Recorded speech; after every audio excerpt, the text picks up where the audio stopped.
मी प्रमोद, आज आपण एक देश एक निवडणूक या विधेयकाबद्दल चर्चा करणार आहोत। या विधेयकाबद्दल आजकाल सर्वत्र चांगलीच चर्चा सुरू आहे। आज आपण त्याचे फायदे तोटे आणि त्याच्या प्रभावावरती सखोल विचार करू। तर एक देश एक निवडणूक म्हणजे काय याचा साधा अर्थ असा आहे की भारतात लोकसभा आणि राज्य विधानसभा निवडणुका एकाच वेळी घेतल्या जातात। सध्या लोकसभा निवडणुका आणि राज्य निवडणुका वेगळ्या वेळी होतात, परंतु या विधेयकाच्या अंतर्गत सरकारचा उद्देश आहे की या दोन निवडणुका एकाच वेळी घ्याव्यात। यामुळे निवडणूक प्रक्रिया एकसारखी होईल आणि एकाच वेळी सगळ्या निवडणुकांची तयारी केली जाईल। आता या विधेयकाचे मुख्य उद्दिष्टे आणि त्याचे फायदे समजून घेऊयात। निवडणूक प्रक्रिया सुलभ करणे, या विधेयकामुळे सर्व निवडणुका एकाच वेळी घेता येतील, ज्यामुळे निवडणूक आयोगाच्या कष्टांमध्ये कमी होईल आणि संसाधने अधिक योग्य रीतीने वापरली जातील। खर्च कमी करणे, प्रत्येक निवडणूक खर्चिक असते, पण एक देश एक निवडणूक असल्यास त्याचा खर्च कमी होईल, यामुळे सरकारी खर्चावरती कमी दबाव येईल। राजकीय स्थिरता, एकाच वेळी सर्व निवडणुका झाल्यास राजकीय अस्थिरता कमी होईल आणि विकास कार्यावरती अधिक लक्ष केंद्रित होईल। तुम्ही विचारत असाल विरोधक काय म्हणतात? विरोधक पक्षांच्या मते या विधेयकामुळे काही मोठ्या समस्यांना तोंड द्यावे लागू शकते। राज्य सरकारची स्वायत्तता, विरोधकांचा असा दावा आहे की यामुळे राज्य सरकारांच्या स्वायत्तेला धोका होईल। राज्यांना आपल्या मुद्द्यांवरती लक्ष केंद्रित करण्याची संधी कमी होईल।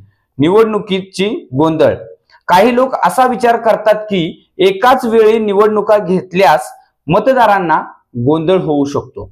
लोकांना एकाच वेळी दोन प्रकारच्या निवडणुकीसाठी तयारी करणे खूप कठीण जाईल। राजकीय प्रचारावर कोंडी, सध्या प्रत्येक राज्यात स्वतंत्रपणे निवडणूक प्रचार होतो। जर एकाच वेळी सर्व निवडणुका झाल्या तर राजकीय पक्षांना प्रचारासाठी कमीत कमी वेळ मिळेल आणि प्रचारही अधिक व्यापक होईल। तज्ञांच्या मते जर एक देश एक निवडणूक विधेयक लागू झाले तर तो एक महत्त्वपूर्ण बदल घडू शकतो। अनेक तज्ञांचा असा विचार आहे की हा निर्णय निवडणूक प्रक्रियेसाठी पारदर्शकता आणू शकतो, परंतु त्याच वेळी त्यासाठी संविधानातील काही तरतुदी बदलण्याची आवश्यकता असेल। यासाठी संसदीय प्रक्रियेत मोठे बदल आणि कायदेशीर आव्हाने असू शकतात। आशा आहे की तुम्हाला हा मुद्दा थोडा स्पष्ट झाला असेल। यावर आपल्याला जागतिक दृष्टिकोनातून देखील विचार करणे महत्त्वाचे आहे। उदाहरणार्थ ब्रिटनमधील निवडणूक प्रक्रियेला अधिक समृद्ध आणि स्थिर बनवते। विविध प्रकारच्या निवडणुका एकाच वेळी घेतल्या जातात। भारतात विविध राज्यांची आणि भाषांची असंख्य परंपरा आहेत, त्यामुळे एक देश एक निवडणूक भारतात किती यशस्वी होईल हे पाहणे महत्त्वाचे आहे। आता आपण चर्चा करूया की या विधेयकाला सर्वसामान्य मतदारांवर कसा परिणाम होईल।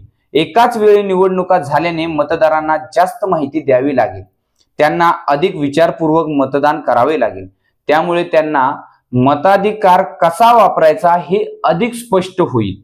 तर मित्रांनो, हे होते एक देश एक निवडणूक विधेयकाचे सखोल विश्लेषण। याचे फायदे आणि तोटे दोन्ही आहेत।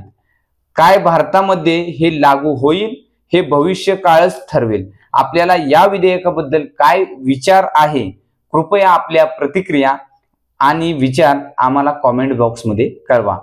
अशा प्रकारच्या इंटरेस्टिंग अपडेटिंगसाठी आपल्या प्रमोद घोडके या ऑफिशियल चॅनलला तुम्ही सबस्क्राइब करायला विसरू नका। धन्यवाद।